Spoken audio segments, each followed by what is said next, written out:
현재 손흥민이 유로파리그에서 보여준 활약은 영국 축구계를 뒤흔들고 있습니다.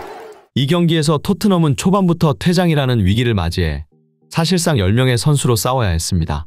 그러나 손흥민의 리더십 아래 토트넘은 생각보다 강력한 모습을 보였고 결국 3대0이라는 대승을 거두며 팬들과 전문가들을 모두 놀라게 했는데요. 영국의 주요 언론들은 이번 경기에서 손흥민의 활약을 집중 조명하며 그가 팀을 이끄는 능력을 극찬하고 있습니다. 하지만 흥미로운 것은 일부 축구 전문가들이 토트넘의 승리 원동력으로 손흥민의 활약보다 더 중요한 게 있었다고 주장해 많은 축구 팬들의 궁금증을 자아내고 있습니다. 대체 왜 이러한 반응이 나오고 있는 것인지 영국 현지에서 전해지는 자세한 소식 타임인 스포츠에서 지금 바로 알아보겠습니다. 이번 유로파리그 경기에서 토트넘은 경기 시작 7분 만에 큰 위기를 맞았습니다. 수비수 드라고신의 퇴장으로 팀은 남은 시간을 10명으로 싸워야 하는 상황에 놓였기 때문인데요. 이는 토트넘 선수들에게 큰 부담으로 다가왔습니다. 포스테코글루 감독 특유의 전술은 공수 전환 시 전력 질주를 요구하는 특성이 있는데 이는 한 명의 공백이 곧 나머지 선수들이 그만큼의 활동량을 분담해야 하는 것을 의미했습니다. 이런 위기 속에서 손흥민은 그라운드의 구세주로 떠올랐는데요. 그는 누구보다 활발하게 움직이며 공격과 수비를 오가는 전방위적 활약을 펼쳤습니다. 빠른 스피드와 넓은 시야로 토트넘의 공격을 이끌었을 뿐 아니라 중원 장악과 수비 가담까지 도맡아 했습니다. 손흥민의 폭넓은 활동량과 동료들을 독려하는 리더십은 팀의 사기를 끌어올렸고 경기 전체 흐름에 커다란 영향을 미쳤습니다. 결과적으로 수적 열세 속에서도 포스테코글루 감독의 전술이 제대로 작동할 수 있었던 비결은 바로 이러한 손흥민의 활약 덕분이었다는 평가가 지배적이었습니다. 경기 종료 후 영국 BBC는 손흥민이 토트넘 공격의 엔진이었다는 평가를 내놓았습니다. 매체는 손흥민이 경기 내내 끊임없이 움직이며 토트넘의 공격을 이끌었다고 전하며 특히 손흥민의 빠른 발과 정확한 패스가 10명이 뛰는 토트넘의 활력을 불어넣었다며 손흥민의 역할을 강조했습니다. BBC는 또한 손흥민의 리더십이 어려운 상황에서 팀을 하나로 묶는 데 큰 역할을 했다고 덧붙였습니다. 또 다른 매체 스카이 스포츠는 한 걸음 더 나아가 손흥민이 2인분의 활약을 했다고 평가했는데요. 스카이 스포츠 해설진은 손흥민이 공격에서는 최전방 공격수로 수비에서는 중원을 지키는 미드필더로 종횡무진 그라운드를 누볐다고 설명했습니다.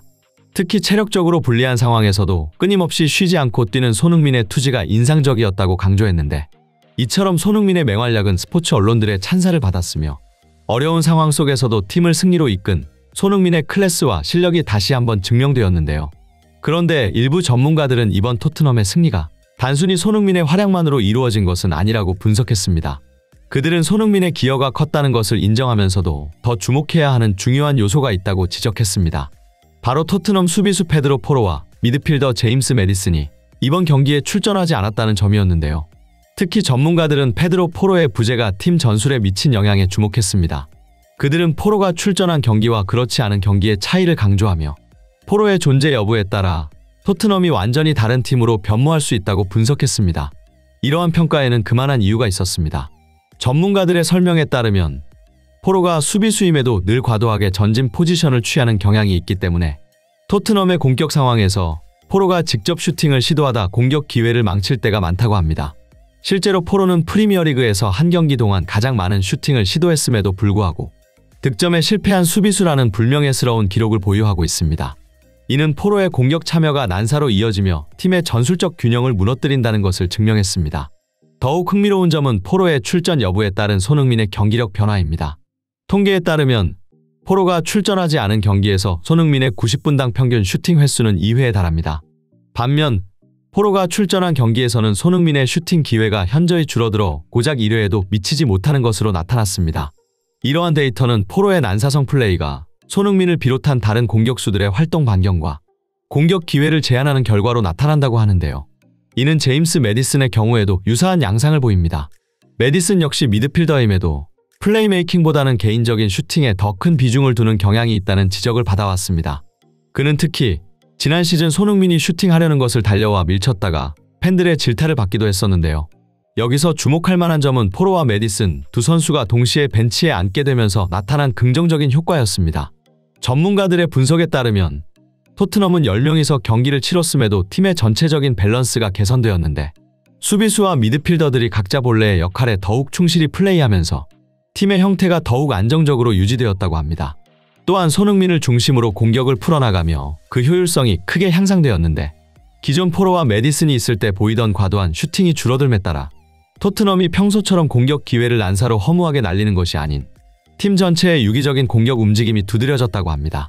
그런데 또 한 가지 주목해야 할 사실은 역설적이지만 한 명의 선수가 퇴장당한 상황이 오히려 토트넘의 경기력 향상으로 이어졌다는 분석입니다.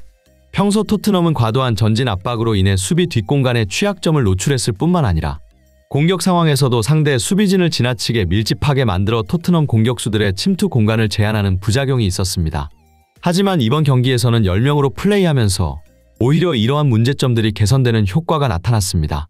수적 열세로 인해 다소 수비적인 대형을 갖추게 되면서 상대팀의 수비 뒷공간이 넓어졌고 이는 손흥민과 같은 빠른 공격수들이 활약할 수 있는 여지를 크게 만들었습니다. 실제로 이날 경기에서 손흥민은 토트넘의 역습 상황마다 중심에 있었습니다. 카라바흐 수비진 4~5명이 손흥민을 집중적으로 막으려 했지만 그는 이런 강한 압박을 견뎌내며 여러 차례 위협적인 슈팅 기회를 만들어냈습니다. 전문가들은 손흥민의 이러한 활약이 토트넘이 3골을 성공시키는 데 결정적인 역할을 했다고 평가했습니다. 수적 열세 속에서도 상황을 역이용해 더 효과적인 역습을 성공시킨 것은 손흥민의 활약이 만들어낸 성과였다는 것이죠. 그리고 이처럼 손흥민이 더욱 존재감을 드러낼 수 있었던 것은 페드로 포로와 제임스 매디슨 등 평소 토트넘에서 이기적인 성향을 보이던 선수의 부재가 주요했다는 것이 축구 전문가들의 분석이었습니다. 한편 경기 중 손흥민의 허벅지 부상 가능성이 제기돼 팬들의 우려를 자아내고 있습니다. 이날 손흥민은 70분경 교체되었는데 이는 단순한 체력 안배가 아닌 부상 예방 차원의 조치였다고 합니다. 축구 전문가들은 손흥민이 공격수임에도 중원 싸움과 최후방 수비 가담 등 광범위한 활동량을 보였기에 체력적으로 큰 부담을 안을 수밖에 없었다고 분석했습니다. 이어서 전문가들은 이러한 상황이 포스테코글루 감독의 전술이 갖는 한계점을 드러낸다고 지적했습니다. 그의 닭공 전술은 이론상으로는 매력적일 수 있으나 현실적으로 선수들에게 과도한 부담을 줄 수 있다는 것입니다. 결과적으로 토트넘 선수들이 이 전술의 희생양이 되고 있다는 우려가 제기되고 있는데요. 특히 수비수들의 체력 부담이 가장 크다고 합니다. 공수 전환 시마다 전력 질주를 해야 하는 수비수들인 특히 로메로와 반더벤의 경우 시즌 내내 햄스트링 부상에 시달렸다고 합니다. 이는 포스테코글루 감독의 전술이 수비수들에게 얼마나 큰 체력적 부담을 주고 있는지를 단적으로 보여주는 사례이죠. 이 소식을 접한 축구 팬들은 대체 손흥민이 어디까지 해줘야 하는 것이냐며 토트넘의 지나친 의존에 대한 우려와 불만의 목소리를 높였습니다. 팬들은 또한 손흥민의 부상이 심각하지 않기를 간절히 바라는 한편 손흥민이 없는 상황에서 토트넘이 어디까지 추락하는지 보고 싶다는 반응을 보였는데 대다수의 팬들은 손흥민이 없는 토트넘은 100% 강등당할 것이다 라는 주장을 해서 또 다른 팬들의 격한 공감을 얻어냈습니다. 이상 타임인 스포츠였습니다. 진심으로 행복한 하루 되시길 바라며 구독과 좋아요 한 번씩 부탁드리겠습니다. 시청해주셔서 감사합니다.